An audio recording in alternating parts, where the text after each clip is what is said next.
Wanted to go live tonight on a Thursday night. Thursday nights always feel like good nights to go live. Thursday nights always seem to be almost like a little bit of a calm before the storm, but in reverse because the weekend's coming up. So sometimes Thursday can feel more like Friday than Thursday, but that's not why we're here. We're here to talk about this whole idea, this whole proposal of GameStop buying eBay and just everything about it. I wanted to talk about it with the Y2K crew because I've gotten some mixed feedback on what this means for GameStop, what this means for eBay. Um, Obviously, the CEO of GameStop had two interviews about this whole proposed transaction. And he went on CNBC and then he decided to go on Fox. And I guess the CEO felt a little bit more willing to kind of, break down how GameStop was going to wind up buying eBay because it didn't seem clear. And I got a comment on a video that I put out on it, and the commenter was basically saying how it was almost like a setup, like the CNBC cast was basically setting him up. And he didn't want to kind of reveal, I guess, how they were going to raise the funds, which ultimately they're going to do that by diluting shares of the stock. Um, and they were saying, the comment that I got was basically, of course he's not going to say that. But that's effectively what he said when he did his interview on Fox Business. And I just didn't think that the interview was a good one. And I think that if you're holding stock in eBay, um, and it looks like this deal is going to go through, you might want to adjust your position in eBay stock because basically they're going to basically dilute shares. Um, and we have obviously seen what's happened with the GameStop stock price since, both of those interviews. I think they were when the whole eBay purchase was announced, I think the stock was at like I want to say close to $30 per share. And then the price dropped once these interviews came out. And my whole thing is that, listen, if you're going to do something like this, shareholders are going to want to know, not just institutional shareholders, but, you know, everyday investors like you and me are going to want to know. And so I think he just played this a little weird. Now, he mentioned something in both of his interviews. He was talking about the collectibles market, which is something that GameStop is obviously focusing on. Uh, when you think about things like Pokemon cards is something that comes to mind for sure when you start to think about collectibles, but also retro video games. Now, these are some of the retro games that I've gotten from GameStop's website. Some of these came in. We got Mario and Luigi Superstar Saga. I got to get that little bit of sticker off of there, but Superstar Saga came in. I've already showed you guys this one, Shadowrun, Ease. You got Metal Gear Solid, Portable Ops. That was a really cool pickup. Probably the best one was The Legend of Zelda, and this came complete.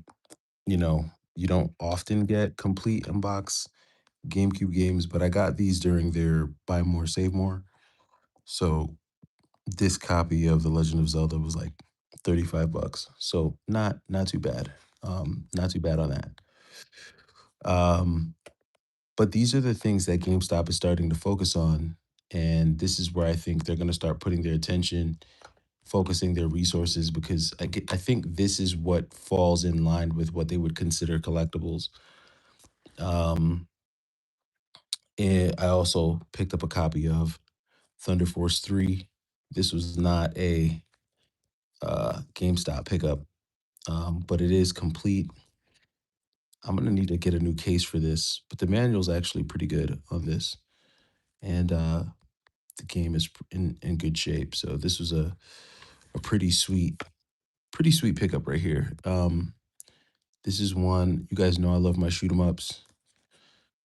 I've always been a big fan of shoot 'em ups, and so many of these shoot 'em up games that are coming out on the Switch, they're trying to like recreate the feel of like a Thunder Force 3 or a Lightning Force. But Sega Genesis is home to some of the best shooters on the planet. And so this is one that I needed to get. But these are the types of games that I think GameStop is going to be focusing on when when they talk about things like collectibles. It's these games. It's these complete unbox games, and I think that's why you don't see stuff like this on their site as much anymore. I've seen Thunder Force 3 on the GameStop website. I've bought copies of Lightning Force, Teenage Mutant Ninja Turtles, Turtles in Time. A lot of that stuff I think is being held out, and I'm really interested to know what they're gonna do with that inventory. I kind of want to see where they're gonna go with this whole collectibles market thing. But something is telling me that the prices of this stuff is really going to go up. I don't think it's gonna skyrocket, but prices are gonna go up. You guys let me know what you think in the comments. I'm really interested. I wanted to have a discussion. I wanted to jump on here with you guys and find out what you guys think about this whole GameStop proposal. What do you guys think is happening here with this whole eBay situation? Do you think all the retro stuff, all the good retro stuff that GameStop has is gonna move to like a bidding platform or bidding format? I'm really curious to know what you guys think is gonna happen when it comes to the more collectible items that are on GameStop's website because I don't really think that they're going to be trying to give this stuff away anymore. I think they're really going to want people to kind of earn it and pay something closer to market price. And one of the things that Ryan Cohen said was that he feels like he's going to be able to put eBay in a position to make more money and ultimately shareholders are going to make more money because he's going to he's going to be able to uh generate more revenue. But I can tell you exactly what this guy is going to do if he buys eBay. He is going to do what every company is doing right now. His plan to boost eBay revenues is going to be to simply fire people. That's all he's going to do. That's literally what he's going to do. If he gets his hands on eBay, he is going to lay off 30% of the eBay staff, and that those cost savings are going to go directly to CapEx. And he is going to be able to say, look, the company is generating X more dollars, not because their operations are generating more revenue, but he's going to be able to say that they're more profitable because they have less overhead, because he's going to go in and fire 30% of the people that work at eBay. And mark my words, I hope you guys keep this live. If the CEO of GameStop gets his hands on eBay, he is going to fire people because that is the thing to do now. That is the big corporate thing to do. And I think that is what he is going to do. So it's going to be real interesting uh, over these next few months. Do I think that this is going to go through? Like, do I think that GameStop is going to be able to buy eBay? I don't know, man. I don't really know. What's going on, Jeremy? I watched that video of Cohen after you mentioned it. Man, he really could not give two shits. I don't think it's that he couldn't give I don't think it's that he doesn't care. I don't think it's that he doesn't care. I think it's one of two things. I think the first thing is that he was not prepared. I just don't think he was prepared.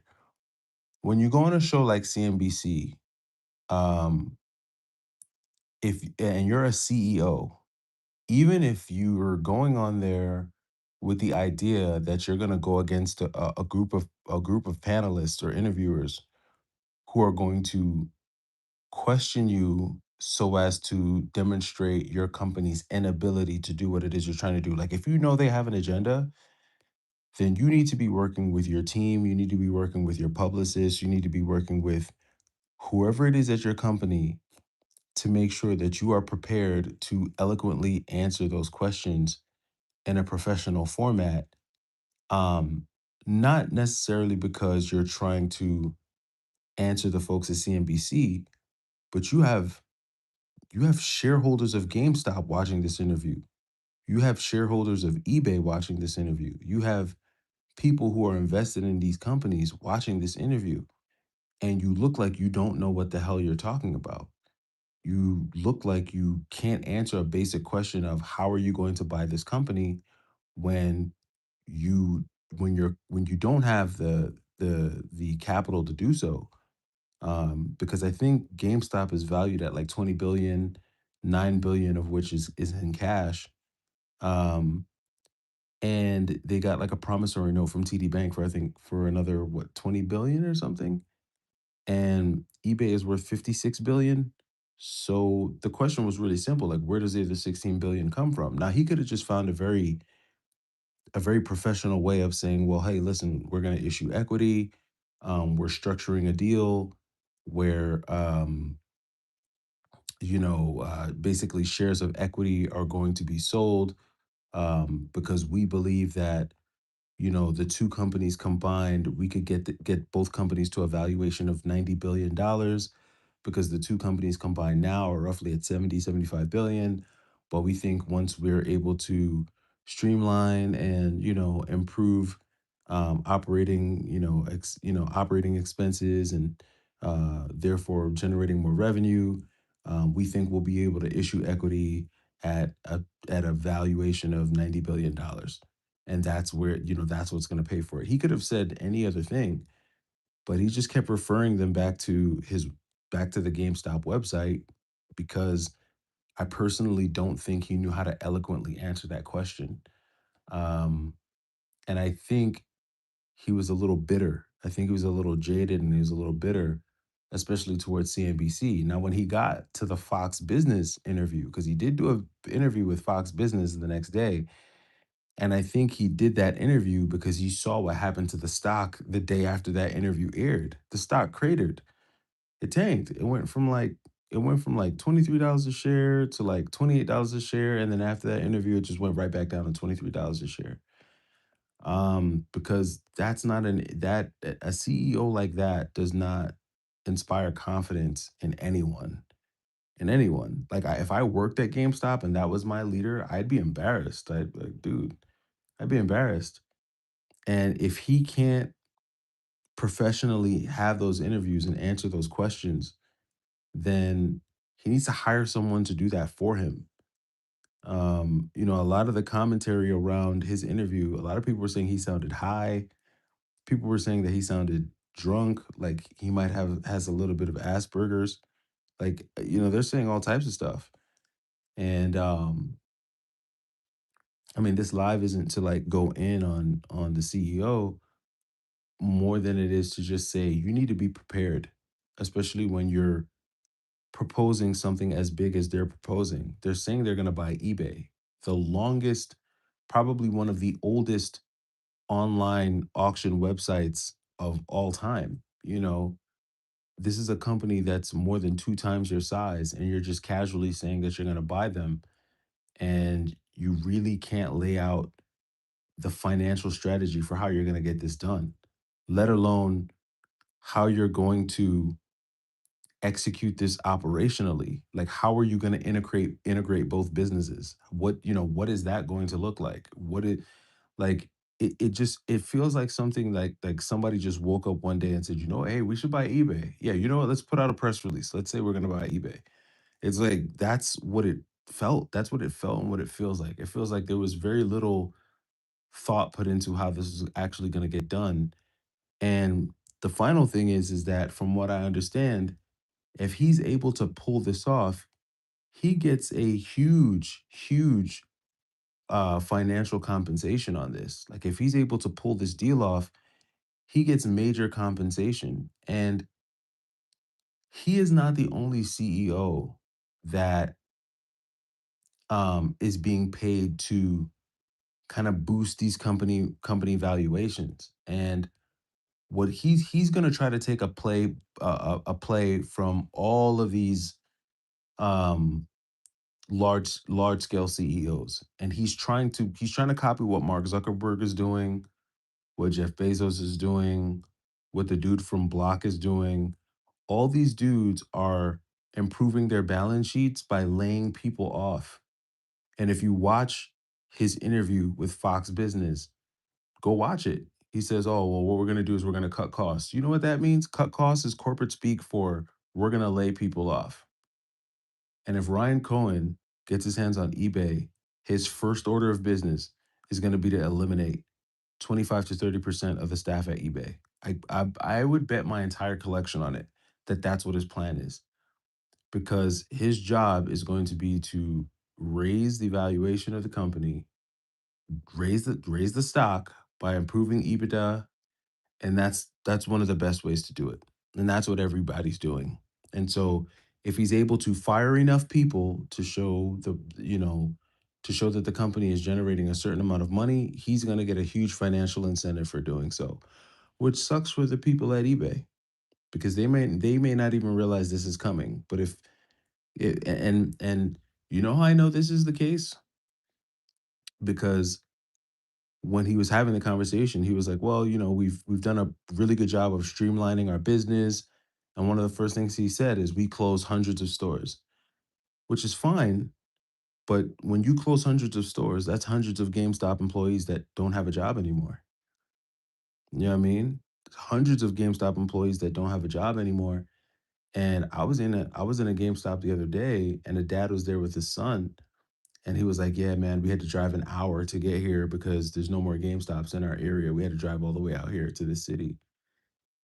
And it's like, I mean, I get it. Brick and mortar might not be the way to go anymore. And I know a lot of things are moving online and everything is digital. But if you're touting to be in the collectibles space, collectibles are things that people want to see, feel, and touch, you know. So I don't know. I don't know. 8-Bit Tacos said they're trying to use eBay to monitor, control, and further manipulate the use of video game ecosystem. Yeah, I saw somebody say that. I saw somebody say that this is another way of just kind of like funneling everything into one system and doing some market manipulation. So I did see something like that. Jeremy said, "My first impression was this was just PR, but now I don't know. Maybe it actually happens, but even if it does, I'm fine with leaning into yard sales, mom and pop shops." Yeah, I think getting outside is the way to go. Like, I would tell anybody who's collecting right now, go outside. Go outside and more importantly, make connections, meet people, build a network, find people that you can do deals with, find people who are downsizing their collection, see if they're willing to give you a deal, and try to get your hands on this stuff, as much as you can, if this is something that you're into. Um, because, I, like a lot of people, left the game last year. And now I'm back. And thankfully, I feel like I'm back in a spot where I've been able to find a lot of things for cheaper than, when I got them or even when I had them. But simultaneously, like the retail price on a lot of these things are going through the roof. Like I got a really good deal on Thunder Force 3, but I'm seeing people trying to list Thunder Force 3 for $200. Like you're going crazy. Like nobody's doing that. Jeremy says, and what's more, I'm not personally looking to add to my collection anytime soon. If my sentiment is matched by others, Coin has already missed the boat. I saw somebody say that too, but I don't think he's really leaning into collectible video games. I think he's really into the Pokemon space, But if I'm not mistaken, he's probably late on that train too, because I think the Pokemon ship has kind of not that Pokemon has kind of sailed,